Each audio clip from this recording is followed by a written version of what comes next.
Greetings to all of you.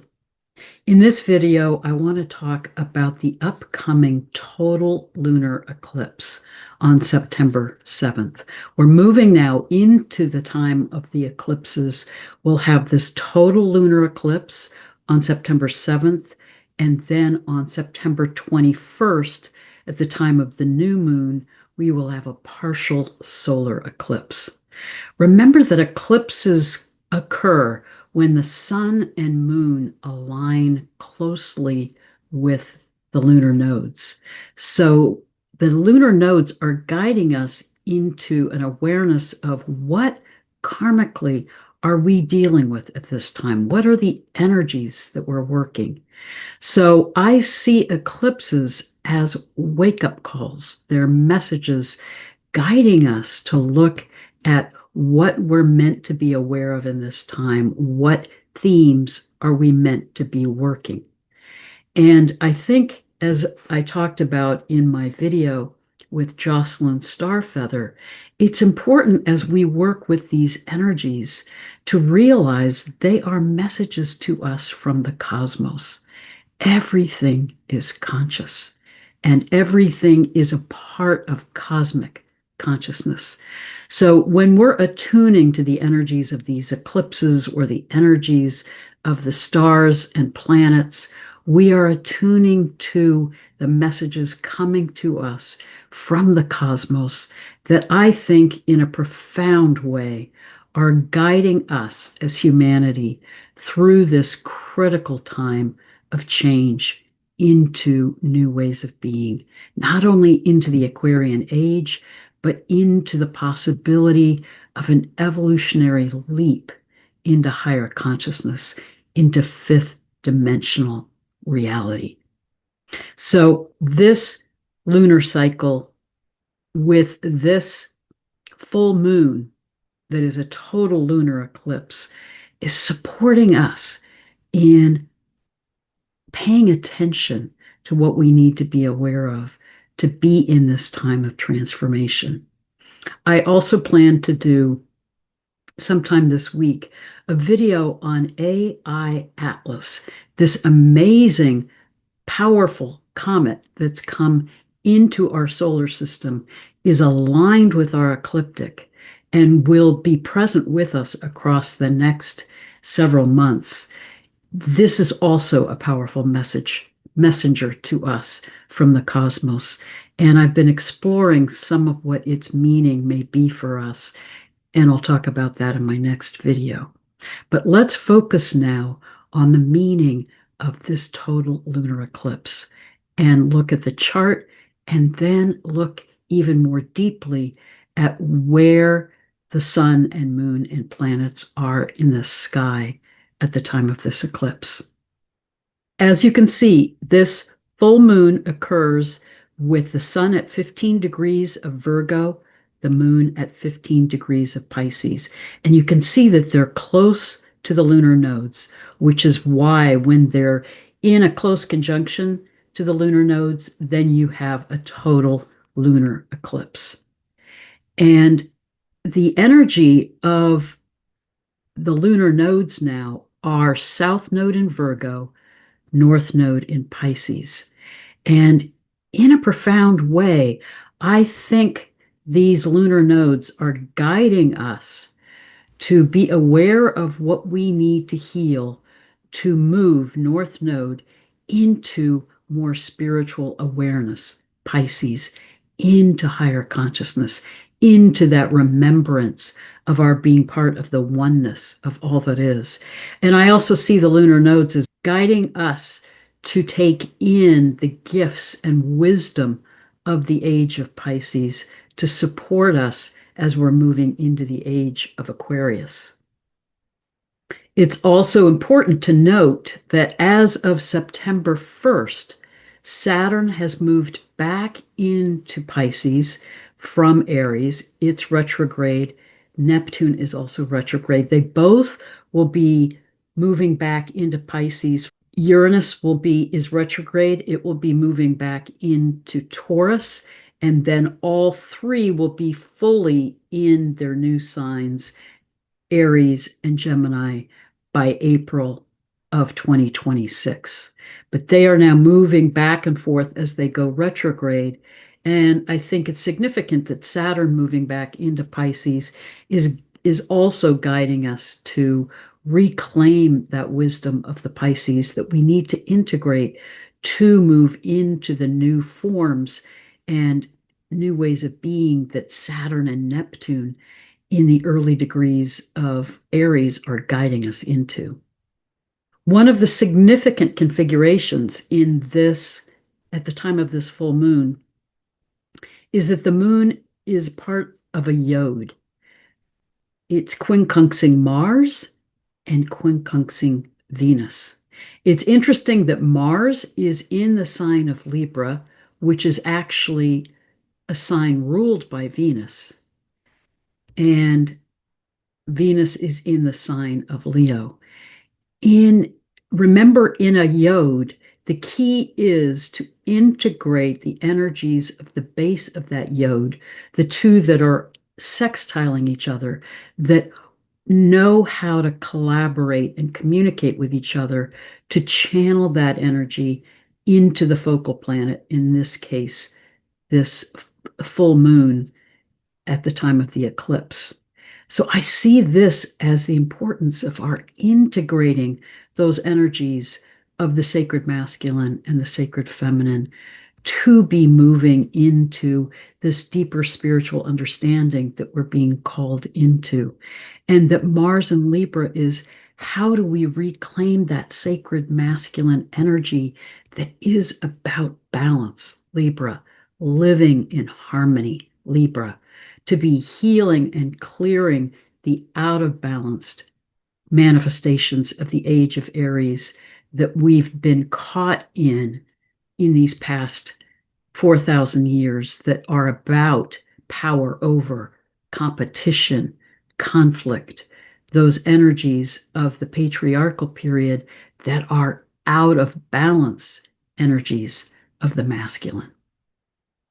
Mercury is very much a part of this configuration and is guiding us to integrate our ways of knowing, our minds, with this spiritual energy of Pisces and the moon, full moon in Pisces.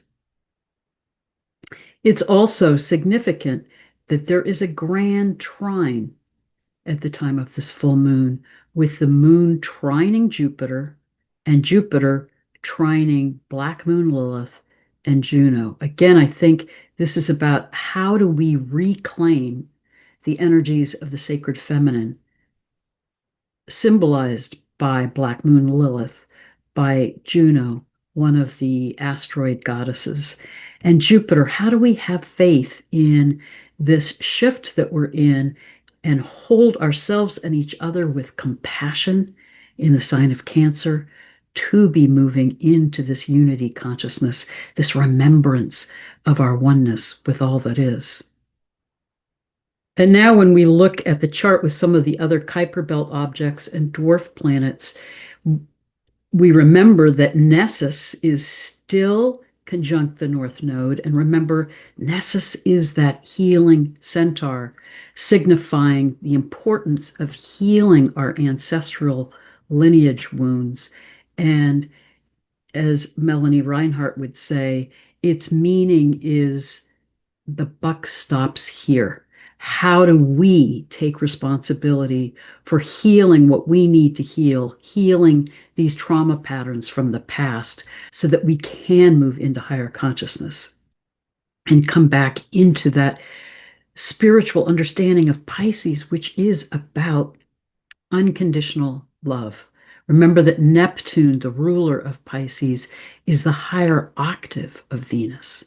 How do we connect with that love and wisdom of the cosmos to be healing and aligning with these new ways of being that are about compassion, coming back into that connection with each other in harmony, that remembrance that we're all a part of the oneness of all that is.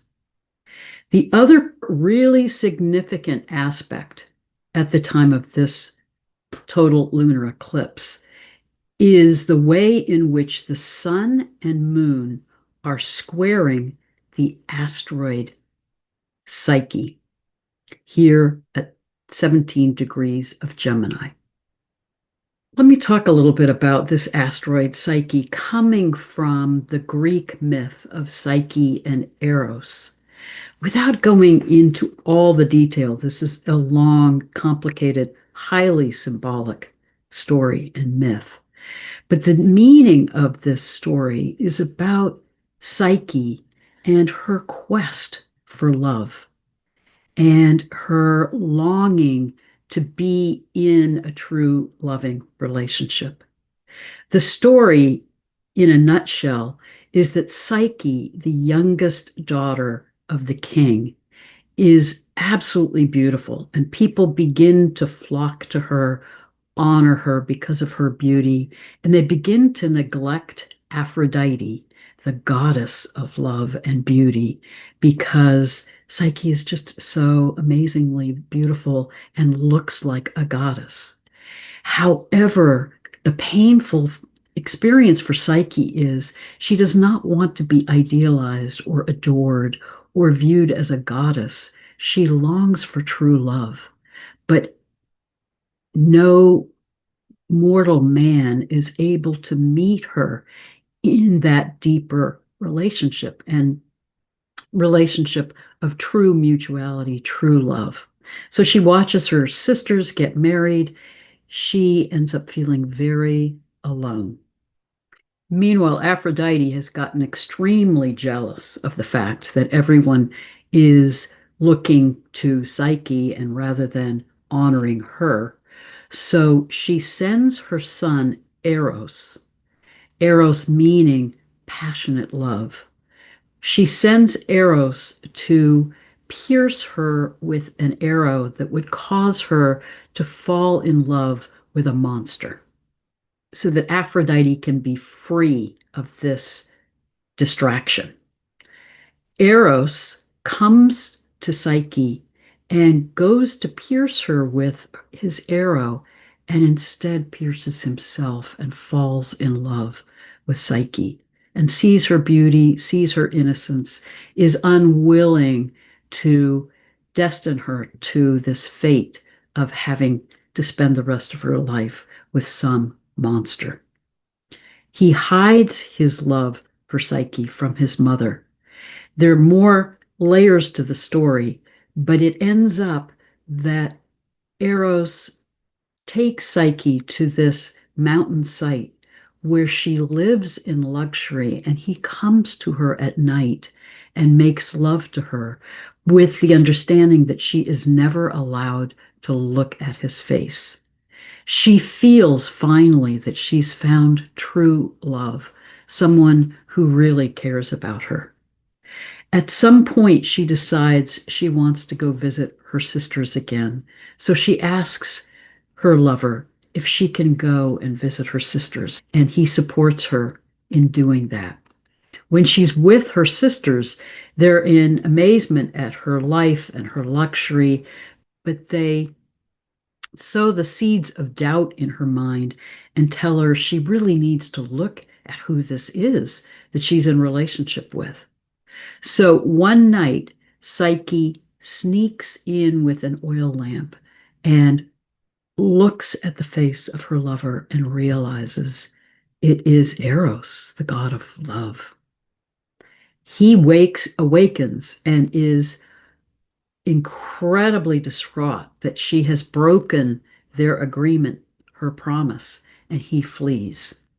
The rest of the story is about Psyche's effort to reclaim her connection with Eros.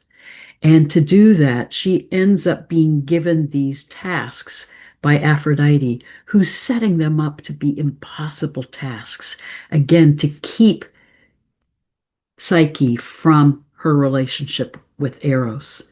But Psyche is able to master each of these tasks, including one that involves a journey to the underworld. And she's able to accomplish these tasks because she is helped by the energies of nature. In the first task where she's sorting seeds, ants come to assist her. In the second task where she's supposed to cross this dangerous river and collect the golden wool from these sheep of the god Helios, a reed helps her. Over and over again, she's assisted later by an eagle. She is guided and supported in her journey to reconnect with the love of her life. And at the end of the story, she and Eros are able to be reunited. And Eros pleads before the gods for her to be supported in becoming immortal so that they can stay together for all eternity. And that is what ends up occurring. But at the deeper level, remember that the Greek meaning of the word psyche is soul. So this story is about how do we, in our experience on this earth plane, find and align with our soul self and that longing to be who we truly are, to be seen and loved in our deeper essence, and to find that love that we seek. What's interesting in this Greek story is Psyche is seeking eros, passionate love, human love. But remember that our deep human love and passionate love, eros, is a mirror of our deeper longing for agape, that unconditional love of the divine, that reminder of selfless love that comes from the soul self and our remembrance of our oneness with cosmic consciousness, with the divine.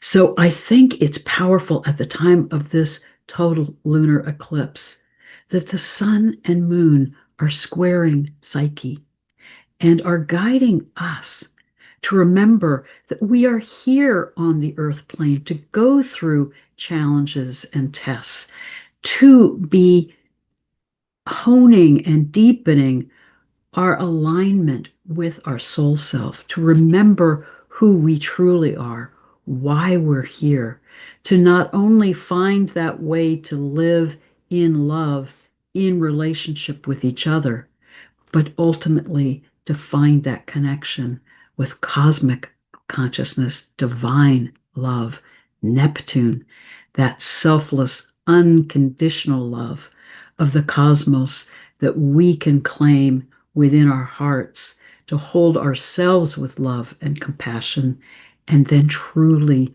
emanate that love and compassion to others. This full moon in the sign of Pisces is saying, remember your soul self, remember your deep connection with the oneness of all that is, that you are held in divine love, in the love of cosmic consciousness to support you in healing, coming into wholeness, reclaiming that infinite, immortal part of you, your soul self. Let's look now at where this full moon is in the sky at the time of this eclipse.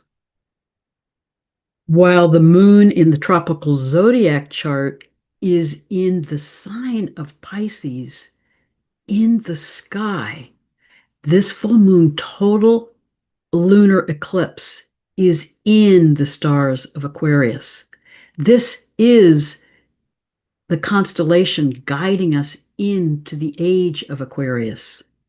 Aquarius is the constellation of the water bearer pouring the urn of living waters, living wisdom, cosmic love to the earth. And the moon is right here in that flow of water coming to the earth. So this total lunar eclipse drawing our focus to the sky, to the stars of Aquarius, is saying, remember that love and wisdom of the cosmos is flowing to us to wash us of these out of balanced patterns of the past, to guide us into remembering the ancient wisdom and understanding of our oneness with all that is, to guide us into the paradigms of the Aquarian age that are about truth, justice, compassion, coming back into community together. Neptune and Saturn are still here in the stars of Pisces. And the sun at the time of the full moon and lunar eclipse is here under the stars of Leo, close to the royal star Regulus. We have the sun, Mercury, Venus, all close to Leo and calling attention to Regulus, the heart of Leo, the lion, calling us to come back to connection with our hearts, to live from our hearts with courage. Regulus. Remember that Venus and Mars are part of that Yod that the full moon is in. And Mars is in the stars of Virgo, very close to Spica. Remember, Spica is the grain of wheat in the hand of the harvest goddess. And its meaning is, how are we being of service to others? So the sun, Mercury, Venus are all calling us to come back to connection with our hearts, to live from our hearts. And then Mars is guiding us to act in ways that are of service to others, bringing our actions and gifts into the world, not to come from a place of ego, power over, competition, but how do we be of service to bring our gifts into community with and for each other? And Jupiter, in that trine with the full moon, sextile with the sun, is here actually in the stars of Gemini and is right by the star Wasset, which is this star in Gemini that carries this shamanic meaning of how are we opening to shamanic ways of knowing and integrating the polarities, Pollux and Castor, integrating mortality, immortality, light and dark, those different facets of ourselves. In so many ways, this full moon is saying, heal, integrate the different facets of who you are, integrate the sacred masculine and sacred feminine within you, come from your heart. Remember that you're a part of cosmic consciousness. Act in service to others and reclaim that awareness that those energies of the cosmos, the love and wisdom of cosmic consciousness, can flow to you and through you to be guiding you individually and us collectively into higher consciousness, into the Aquarian age. It's interesting, too, if we look at the meaning of the Sabian symbol for this full moon at 15 degrees of Pisces, the meaning of that is the flow of inspiration. How do we connect with and rely on that, our inner connection to Source, our connection to those living waters poured to us from the cosmos that guide us in living in love and wisdom. Remember that part of the Hopi prophecy, let go of the shore, be in the river, be in that flow of the currents of the river. Let the river carry you where you need to go. We are in a profound time of transformation, and we're called to surrender, Pisces, to be held by these waters and wisdom of the cosmos, these waters flowing to us from Aquarius, guiding us into the Aquarian age. If we trust the flow that we are called into by these currents of the cosmos, then we will be guided through this time of transformation into being able to emanate this remembrance of our oneness, our interconnectedness with each other and all that is, and to live from that ancient wisdom of how to be in harmony and be vehicles for the love and wisdom of the cosmos to manifest in us and through us.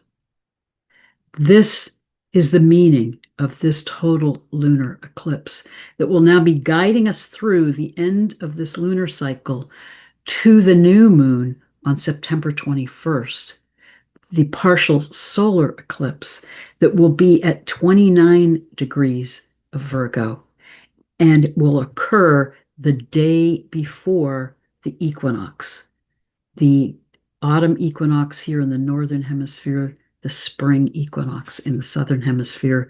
But remember, it is at the time of the equinox that we're in that balance of the light and dark. We're brought back into that balance and harmony of the energies of the light and dark. We are being called to reintegrate those aspects of ourselves, to come into wholeness, to remember who we truly are, and to move into these new ways of being. And remember that moving into fifth dimensional consciousness is about coming from the heart, not from the mind. As Barbara Hand Clow says in her book, Alchemies of the Nine Dimensions, it is when we come from the heart that we are able then to access all of the dimensions. It's when we're caught in our egos, in our personality selves, in our minds, that we get caught in separation and disconnection from that love and wisdom of the cosmos. This full moon is a wake-up call, guiding us back into oneness, guiding us back into that sacred union with all that is, guiding us back into being in deep connection and communion with the sun and moon and planets and stars. To reconnect with the love of the cosmos, know that we are held and loved and guided into these new ways of being. May we support each other in being in the flow of these energies and coming back into oneness. Blessings and love to all of you. Blessed be.